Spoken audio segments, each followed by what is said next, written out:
అది భారీ budget cinema అయినా లో బడ్జెట్ సినిమా అయినా సరే ఆ సినిమా రిలీజ్ అయిన రోజే ఓటీటీ బజ్ అనేది ఇప్పుడు కామన్ అయిపోయింది.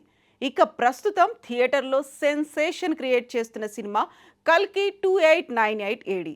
కొన్ని నెలల నుంచి ఈ సినిమా కోసం ప్రేక్షకులంతా ఎంతో ఆశగా ఎదురుచూస్తున్నారు.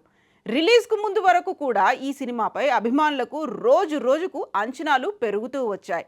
ఇక ఈరోజు థియేటర్లో రిలీజ్ అయిన తర్వాత ఈ సినిమా అందరి అంచనాలకు మించి ఉందని యునానిమస్ టాక్ వినిపిస్తోంది.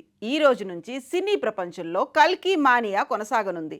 ఇక ఇప్పుడు కల్కి సినిమా ఓటీటీకి సంబంధించి మాత్రం ఒక చిన్న ట్విస్ట్ ఇచ్చారు మేకర్స్. దానికి సంబంధించిన విషయాలు ఇలా ఉన్నాయి.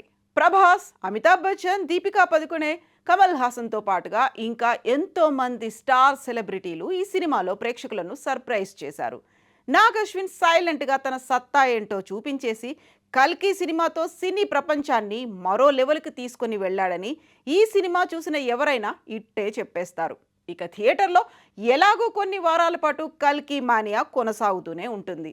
కాబట్టి ఇప్పుడు కల్కి ఓటీటీ పార్ట్నర్ విషయానికి వస్తే ఈ సినిమా డిజిటల్ స్ట్రీమింగ్ రైట్స్ను 2 ఓటీటీ ప్లాట్ఫామ్స్ సొంతం చేసుకున్నాయి. ఇప్పుడు ఒకే సినిమా 2 ఓటీటీ ప్లాట్ఫామ్స్లో స్ట్రీమింగ్ కావడం అనేది కామన్. కానీ ఈ సినిమా విషయంలో మాత్రం కాస్త డిఫరెంట్. ఈ సినిమా డిజిటల్ స్ట్రీమింగ్ రైట్స్ను నెట్ఫ్లిక్స్, అమెజాన్ ప్రైమ్ సొంతం చేసుకున్నాయి. అయితే నెట్ఫ్లిక్స్ కేవలం కల్కి సినిమా హిందీ వర్షన్ రైట్స్ను మాత్రమే కొనుగోలు చేసిందట. ఈ విషయాన్ని హిందీ వర్షన్ స్క్రీన్స్లో తమ ఓటీటీ ప్లాట్ఫామ్ నెట్ఫ్లిక్స్ అని చిత్ర బృందం ప్రకటించింది. సుమారు 175 కోట్లకు నెట్ఫ్లిక్స్ ఈ డీల్ను కుదుర్చుకున్నట్లు సమాచారం. ఇక కల్కి సినిమా తెలుగుతో పాటు తమిళ, కన్నడ, మలయాళ భాషల డిజిటల్ స్ట్రీమింగ్ రైట్స్ను అమెజాన్ ప్రైమ్ సొంతం చేసుకుంది. ఈ 4 భాషల డీల్స్ను సుమారు 200 కోట్లకు అమెజాన్ ప్రైమ్ సొంతం చేసుకున్నట్లు సమాచారం.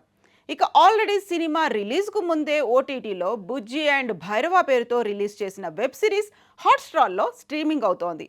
ఎలాగూ ఈ సినిమా ఇప్పట్లో థియేటర్స్ను వదిలి ఓటీటీకి వచ్చే అవకాశం లేదు కాబట్టి నాగ్ అశ్విన్ సృష్టించిన కొత్త ప్రపంచాన్ని, విజువల్స్తో చేసిన మ్యాజిక్ను ఎంచక్కా థియేటర్స్కు వెళ్ళి చూసేయండి. మరి కల్కి సినిమా ఓటీటీ బజ్పై మీ అభిప్రాయాలను కామెంట్స్ రూపంలో తెలియచేయండి.